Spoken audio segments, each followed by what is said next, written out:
You unfortunately still another evening with some potentially strong to severe thunderstorms. Doesn't look like we're going to see the widespread severe risk like we saw yesterday, but any storm that does hit your community does have the potential to produce some strong wind. The only storm we're looking at right now across the region is currently in Tolliver and Warren County. That's where it was severe warned just about 15 minutes ago. They did allow that warning to expire.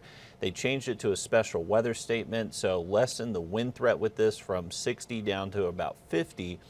Just a little bit below sub-severe, but still some pretty strong winds with it, and still a lot of lightning. So if you are hearing thunder now in Norwood, Warrenton, Mayfield, Sharon, just make sure you're staying inside. And next in line is going to be places like McDuffie County and potentially even Columbia and Richmond County.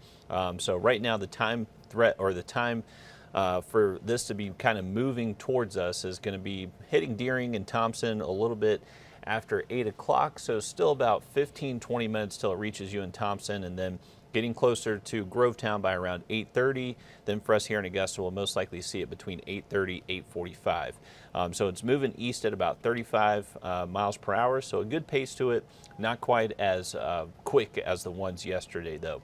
We'll widen out this view. You can see definitely not the coverage of storms that we saw yesterday, but Atlanta is absolutely getting nailed with just storm after storm. They have a lot of flash flooding ongoing across metro Atlanta, and those storms are going to continue moving off towards the south and east. So at the moment, it looks like the storm risk will be highest for our western and southern counties. That's currently where there is a severe thunderstorm watch in effect through 1 a.m. tonight. So here's the wide view of the southeast, to where these complex of storms are just kind of diving through. So you can see the motion of them. These are kind of pushing off towards the south, and then this wave is dropping out of Tennessee towards the southeast, and they're just kind of all meeting up together, and they're starting to kind of congrue and form a more solid line of storms. And that most likely is going to impact our western counties into tonight. So a heads up, any evening plans you have, even though we've been mostly dry today outside of some morning storms, we are going to have that risk for wet weather moving forward into tonight. So the current watch is in effect. Remember, a severe thunderstorm watch is put out to let you know conditions are favorable for severe weather to occur. But if you get placed underneath a warning, that's when there's an active storm hitting your location and you need to take action to get to a safe spot. Here's the way it's playing out. Our in-house model, I think, is doing an okay job handling it pretty well. So if we jump this ahead to around 8 o'clock, you can see that storm's getting close to us here in Augusta. And then as we continue later into the night, we should just kind of see that wave gradually push towards the coast. So not necessarily an all-night rainfall, but up until around midnight, we'll have that chance for some wet weather. Now for Saturday is looking a little bit tricky. Some models I'm looking at are showing a lot of rain throughout the day Saturday. Others are keeping us pretty dry. Our in-house model right here doesn't necessarily show a ton of rainfall during the day Saturday, outside of just some hit or miss showers and thunderstorms.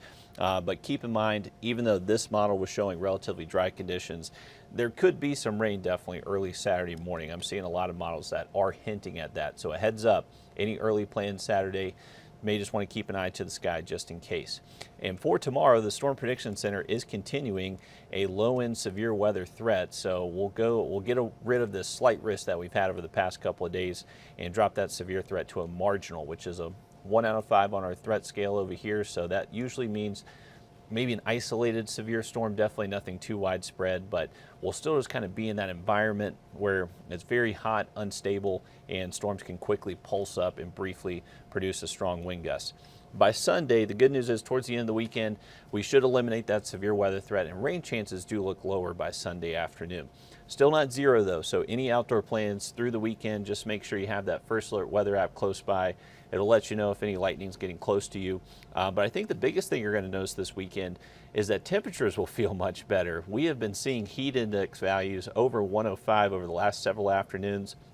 That heat index is going to drop below 100 through the weekend and should stay there as we head all the way into next week. With these downpours over the next couple of days, we know summer storms, they produce a lot of heavy rain. So that heavy rain could trigger some minor flood alerts, which is why the Weather Prediction Center does have us in this marginal flood risk all the way through Sunday and even portions into Monday. But the marginal flood risk usually is only a huge concern for areas that flood very easily, so flood prone spots. Our heat index here just before 8 o'clock is still over the century mark in Louisville, Aiken, Evans, even up at the lake, it's still feeling like 101. So we haven't seen much rain so far today, and that's keeping our temperatures pretty hot until it does arrive. Moving forward this weekend, I mentioned it's going to be a little bit cooler this weekend, so highs should stay in the low 90s both Saturday and Sunday, and we could actually see some morning temps early Sunday all the way down to the upper 60s, so that should feel a lot better for us. All right, I'm going to look over. We got a few more people. I'm going to go back to the storms, just give you all a quick little recap of that. So the main storm we're looking at right now, this was severe warned just about 15 minutes ago. This is now impacting areas around Tolliver and Warren County, so Norwood, Warrenton, Mayfield, K-Mac, you're going to be included in that. So y'all are kind of next in line to see the storms in the shortest amount of time as this continues moving off towards the southeast. So just a general motion of this storm kind of following this path here. I'll loop it a couple times for you to give you an idea.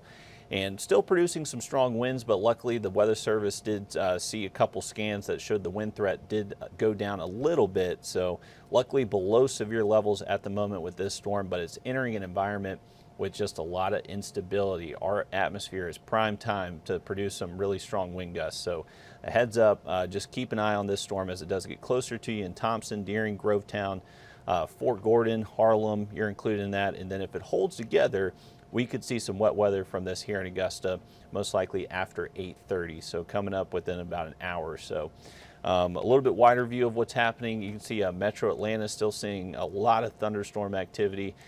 And what we can actually do here, I'll kind of show you a long loop of what's happened over this afternoon. So this is the last 3 hours. I'm actually back this up to the last 6 hours. So you can see those storms have really been training over downtown Atlanta. They likely are having a lot of flash flooding issues. I actually saw a report in the Weather Service chat that there was just cars stalled out in high water around downtown Augusta, or downtown Atlanta, excuse me. And those storms are still rolling in, so they still have a lot more rain to deal with on top of what they've seen so far. And all that weather west of us, that's what's going to try to make its way towards the CSRA this evening and to tonight. I would imagine through at least close to midnight, we'll have some rain on the radar for us here in the CSRA, but I'm hoping by the time the sun goes down, we'll lose that daytime heating. We'll start to stabilize the lower levels of our atmosphere a little bit more, and that should prevent a huge severe weather threat like what we saw yesterday. So as long as we can make it to sunset, I think a lot of the storms past sunset should stay below severe levels. So keep your fingers crossed for that, but it is looking pretty active once we get past sunset, at least seeing some wet weather, a few rumbles of thunder, but it looks like the severe weather threat will go down once we get past sunset. So a heads up, this is definitely staying pretty active and still some stronger storms around the region. So just make sure you're staying weather aware. I mentioned the First Alert Weather App a lot. I love using it because it will just send you automatic alerts if a storm is getting close to you. So if you're just kind of out and about, not really paying attention, you pull out your phone, our app will actually say lightning was detected 12 miles from your location. So then you can go pull up the radar, see where the storm is at, if it's heading towards you or moving away. Just kind of the best way to stay weather aware out there in these type of situations. But moving forward into the weekend, I also mentioned that we are finally going to cool off a little bit, so looking better in that weekend forecast for you. And next week, it looks like the humidity should stay down enough to where we don't have to worry about the heat index getting over 100, even with some hot highs in the 90s next week. So we'll start feeling a little bit better outside, but just make sure you're keeping an eye to the sky over the next several hours. If need be, we'll definitely get back into the stream, cover those storms for you, but at the moment we're going to let it go, try to get some dinner in real quick. But stay safe out there tonight, and we'll see you either live here tonight if need be. If not, we'll see you coming up on News 12 at 11.